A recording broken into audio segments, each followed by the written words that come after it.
You ever walk into a store and you're automatically pulled towards that shiny, the package, that brand new product? You tell yourself, I deserve this. It'll last longer. It's just easier to buy new stuff. But deep down, you feel that twinge of guilt because your budget's super tight, your closet's full, and your peace, well, that's a little drained right now.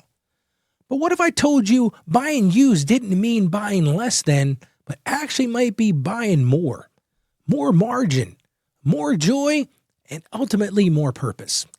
Today we're going to talk about finding freedom by choosing secondhand first. That's what we're going to cover on today's show.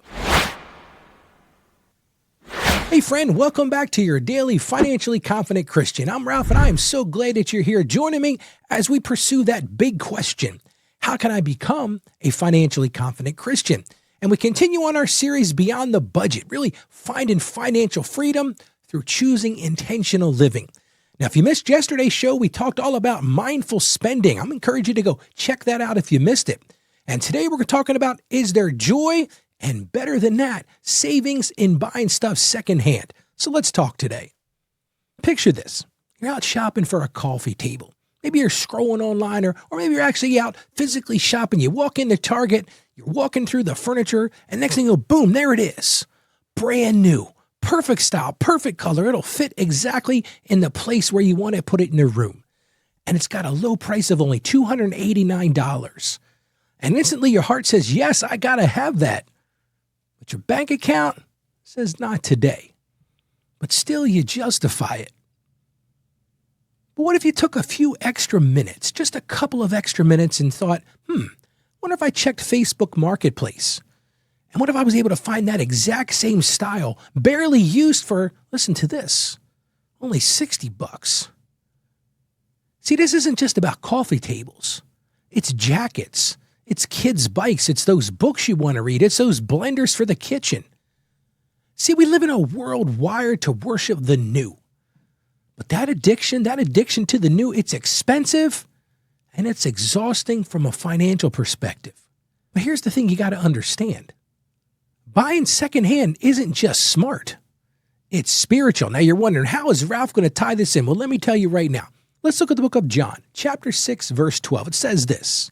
When they all had enough to eat, he said to his disciples, gather the pieces that are left over, let nothing be wasted.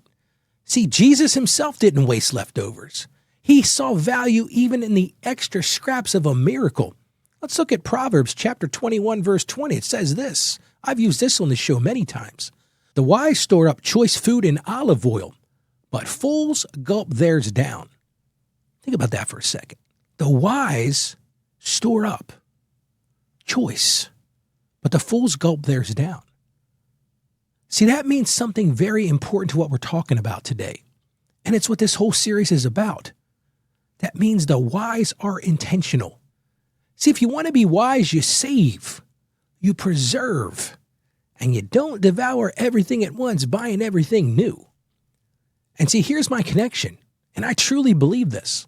Buying secondhand reflects that same mindset. Think about it for a minute. It's wise, it's budget friendly, it's resourceful, and it's environmentally respectful. And most of all, this is why you listen to the show, it's faithful stewardship. So now you're asking, Ralph, what can we do? How do we even start that?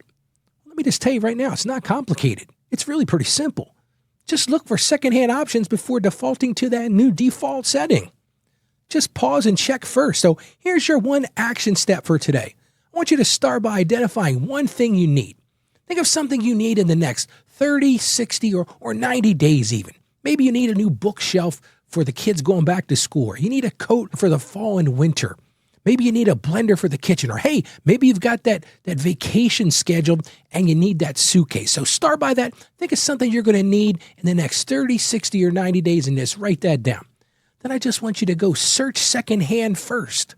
So before you buy new, check places like Facebook Marketplace or Craigslist or OfferUp. Hey, even take a trip out to local thrift stores. Or hey, here's an idea. Go online and instead of going to Amazon, go to eBay. Maybe it's a book you need. Look at some used bookstores. Or hey, here's a great idea. Look at some of those church Schwab groups. So that's the first thing. Determine what you want. Second thing, look at some secondhand marketplaces. And third thing, this is where you're going to make a little commitment.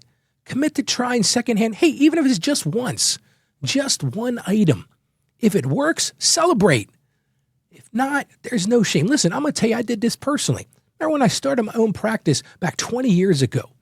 I was setting up a new business, setting up a new office, and man, I was on a shoestring budget. Let me tell you, shoestring is an understatement. Well, I was looking at new furniture. I needed some desks. I needed some guest chairs, all that sort of thing. I'm looking, and I'm like, I can never afford this stuff. Well, then somebody said to me, hey, Ralph, did you know there's a secondhand office supply place? Wasn't too far from where we are. Let me tell you right now, I went in there and the stuff was absolutely beautiful. I mean, wood desks that were made like they were made a century ago. And the best part, I outfitted my whole office for what I would have spent on one desk if I went the new route. Now, eventually, I did upgrade some, but man, it was the way to get started. And if you do the same thing, you're exercising a muscle of stewardship and you're exercising a muscle of self-discipline. And you might be saying, Ralph, why does this help? Well, it helps this way. It saves money. It reduces waste. And hey, it's creative and it can be joyful discipline. And it keeps you focused on your values, not that consumer pressure to always buy new. Hey, it's all around us. Buy new. You got to have this new thing. I talk about this on the show all the time, but this really helps you stay focused on your values and not succumb to that consumer pressure. How about we pray together? Father God, thank you for every good gift and every resource you've already provided. Lord, we just ask you to forgive us for our waste and for defaulting to that excess setting in our lives, for chasing new when you've already given us enough. Teach us to see the value in what others overlook, Lord. Help us become more mindful, more joyful, and in the end, more creative with how we live. Give us courage to break the world's pattern of always wanting more and always wanting new, and help us to instead walk in contentment, walk in stewardship, and walk in peace. And we ask this in confidence in Jesus' name. Amen. Friend, secondhand isn't second best. I've done it myself, and I'm going to encourage you to do the same thing. It's wise, it's freeing, and in the end, it's purposeful. So try it, even if it's just one item, and let that small step grow your confidence. Then pass it along. Just like this episode, I'm going to encourage you to pass this episode to somebody you know. Hey, just send them a simple text message or an email and say, hey, I listened to this guy, Ralph, on Financially Confident Christian, and he had a great idea about buying stuff secondhand. Point them to our website. That's at financiallyconfidentchristian.com. And while you're there, grab a free copy of my book. Everybody gets a free copy of my book. It's called Mastering Your Finances. And again, you get that at financiallyconfidentchristian.com/master. Now, I want to encourage you again to join me tomorrow as we explore how learning new skills. Hey, listen, we're going to talk about learning some new skills that can save you some serious money. And more importantly than that, help you walk in financial confidence moving forward. So until then, stay faithful, stay financially savvy, stay financially confident. You got this. I believe in you. Believe in yourself. Let's all go out there and be financially confident Christians. God bless you, and you have a great day today. Thank you for joining us today on the Financially Confident Christian Show, where we're breaking the cycle of financial shame with confidence and faith. If you found value in this episode, a simple click to subscribe means you'll be invited right back for our next conversation. And remember, financial challenges don't have to be overwhelming. Just ask Ralph. This show is a production of Ask Ralph Media and is supported by Saggio Accounting Plus. The information shared in this episode is based on data available as of the date of release. Saggio Accounting Plus and Ask Ralph Media Inc. are under no obligation to update this content if circumstances change. Please note that applying this information to your personal situation requires careful consideration.